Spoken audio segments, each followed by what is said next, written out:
Vedeți? Ia uitați. Una și cealaltă. Aluatul este moale, este perfect, vedeți? Empanadas umplute cu ton. Vă salut, prietenii mei gurmanzi! Astăzi o să pregătim o rețetă de plăcinte umplute cu ton.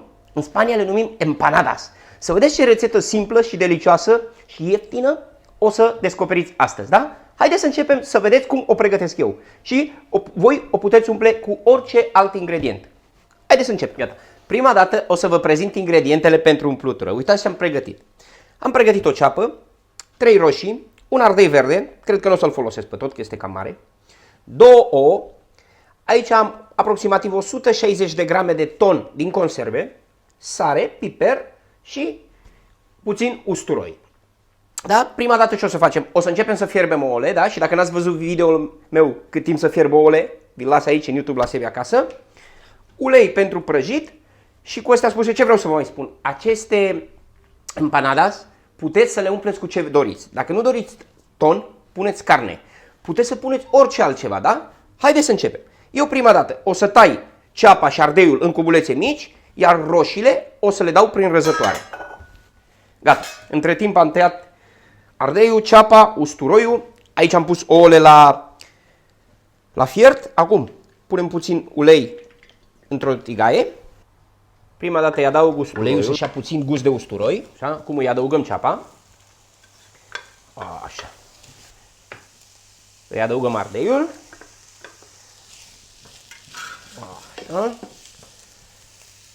Le adăugăm puțină sare. Și le lăsăm aici să rumenească ușor. Între timp, ouăle sunt aproape fierte. Eu acum încep să rad roșiile, da? Bine spălate și începem să le dăm prin mandolina noastră. Gata. Eu am ras roșiile, da? Dacă vedeți că nu sunt prea zemoase, eu am mai adăugat o roșie. V-am spus 3 și am adăugat 4. Altceva, ce puteți să mai faceți aici?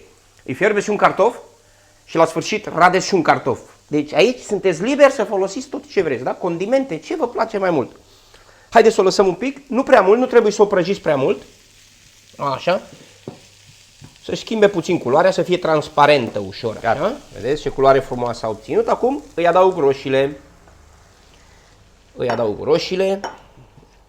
Așa.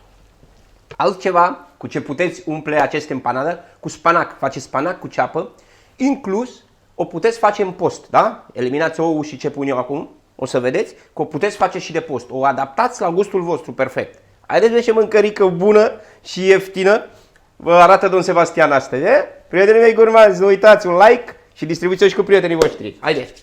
Și abonați-vă la canalul meu dacă sunteți noi. Gata, vedeți? Acum, când s-au făcut bine toate zarzavaturile, îi adăugăm sarea, îi adaug piperul. Voi aici adăugați ce vă place mai mult, da? Potriviți-o după gustul vostru.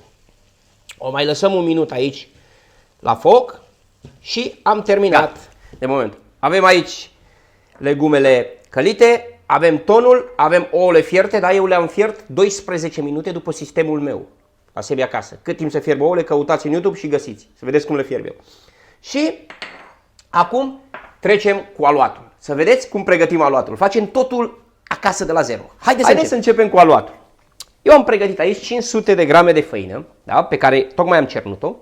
Am o linguriță de sare, așa, care o adaug aici peste făină. Aici am pregătit 100 de grame de unt. Puteți folosi unt, margarină sau ulei. Dacă nu vreți să folosiți unt sau margarină, folosiți ulei, da? Facem aici o gaură. Untul, eu nu o să-l topesc, deoarece este, uitați, foarte, foarte moale. Dar untul puteți să-l topiți dacă nu. Eu adaug untul aici și acum îl incorporez bine cu făina. Eu îmi folosesc mânuța mea curată, așa, dacă vreți, ajutați-vă de o lingură, dar vă spun că mai bine faceți cu mâna. Uitați, aici îl simțiți. Și acum apă. Eu am pregătit apă caldă, da? Apă caldă am pregătit 250 de ml de apă. Vedem câtă apă absorbe făina noastră, da? Eu ou nu o să folosesc la acest aluat. Dacă vreți, puteți să folosiți ou. Gata. Untul l-am amestecat foarte bine. Și acum îi adăugăm apa încet, încet. Nu o puneți pe toate, da? Imediat vă arăt cum trebuie să iasă aluatul. Acum că s-a format aluatul, eu aici îl pun pe masă. Vedeți? Am adăugat toată apa. 250 de ml de apă la 500 de grame de făină, în cazul meu, da? Acum depinde ce făină aveți. Voi adăugați apa puțin câte puțin și dacă este nevoie, îi puneți mai multă sau mai puțină, da? Gata. Eu am format aluatul, vedeți cum a ieșit aluatul meu, cum este așa. Acum, o să las aici să odihnească, îl punem într-un castronel, îl acoperim și continuăm cu celelalte ingrediente să amestecăm ceapa noastră, roșiile, cu tonul și cu oul. Haideți, iau un castronel, am adăugat aici zarzavaturile, acum adăugăm tonul, așa, le amestecăm, iar acum eu o să iau ouăle, o să le tai în cubulețe mici și le adăugăm și pe ele, da? Îi adăugăm și oul tăiat, le amestecăm. Acum puteți să le probați de sare, de piper, de tot ce vreți, da? Și dacă mai vreți, puteți să adăugați orice. O altă idee ce vă dau eu aici este carne de piept de pui. Puteți să-i puneți și le umpleți cu un pic de cașcaval. Stați să vedeți că eu mai adaug câte ceva, în câte una. Gata. Avem aici compoziția noastră pregătită. Gata. L-am lăsat să odihnească 10-15 minute. Așa. Acum îl tăiem în bucățele. Eu o să-l tai. O să vă arăt. Trebuie să facem același lucru ca la șuberec.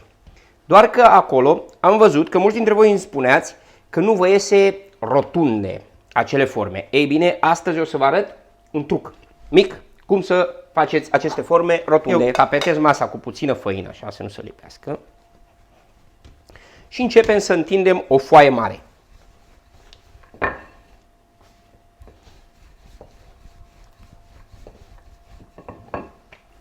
Vedeți? Am întins foaia. Acum îmi iau o formă. În cazul meu are un diametru de 11 cm și începem să tăiem așa.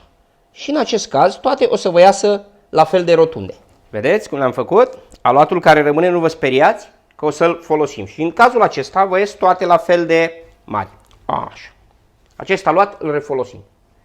Eu acum, ca să nu vă plictisesc, nu o să continui cu celelalte foi. O să le umplem și vă arăt cum se pregătesc. Haideți. Haideți să vedem. Avem aici prima foaie noastră. Vedeți? Luați un pic de aluat, așa, într-o lingură.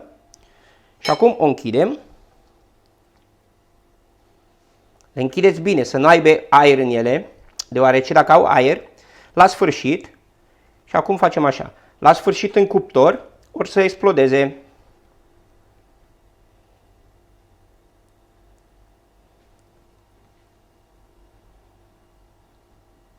Ridicăm, apăsăm.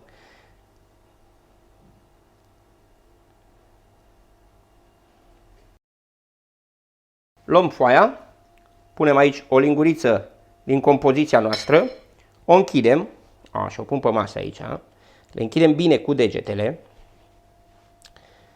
și acum, ca la rețeta de șuberec, îi dăm forma cu o furculiță.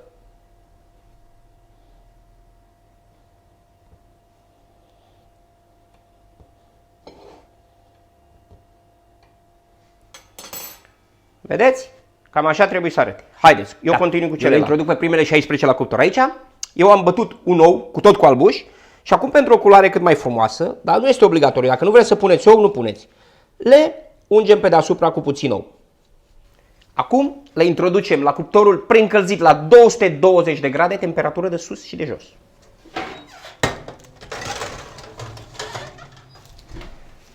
Prima tavă aici, o am pe a doua, filmează-le pe amândouă. Imediat o dau cu ouă, o bag și la cuptor și când se termină, vin să vi le prezint, da? Haideți. Gata, ladies and gentlemen, ia uitați aici. Am scos, în cazul meu, exact 34 de empanadas. Eu le-am făcut la un diametru de 11 cm și le-am umplut după cum ați văzut. Le-am copt la temperatură de 220 de grade, temperatură de sus și de jos, timp de 20 de minute în cazul la cuptorul meu. Ce vreau să vă mai spun? Dacă sunteți în post, puteți să eliminați untul, să puneți ulei sau margarină, să nu mai dați cu ou pe deasupra și să le umpleți cu varză. Puteți varză călită cu un pic de ceapă, spanac, cu orice vreți voi, da? Haideți să trecem să o și probăm. Ați văzut modelul, cum a ieșit una și cealaltă. Aici vedeți, ia uitați, una și cealaltă, așa. Și acum, ia filmează aici, să o tăiem, să vedem ce avem înăuntru. Aluatul este moale, este perfect, vedeți? Ia uitați. Și acum, trecem la momentul cel mai așteptat. Să o probăm. Moale. Dacă nu aveți nimic împotrivă, probați și această combinație care am ales-o eu astăzi. Aici, în Spania, noi o mâncăm foarte des. Este nemaipomenită, da? Aici aveți o rețetă ieftină și gustoasă. Vă salut, prietenii mei gurmazi! Sunteți iubiți, vă pup și ne vedem într-un nou video. La revedere! Primește-o, Doamne, și pasta!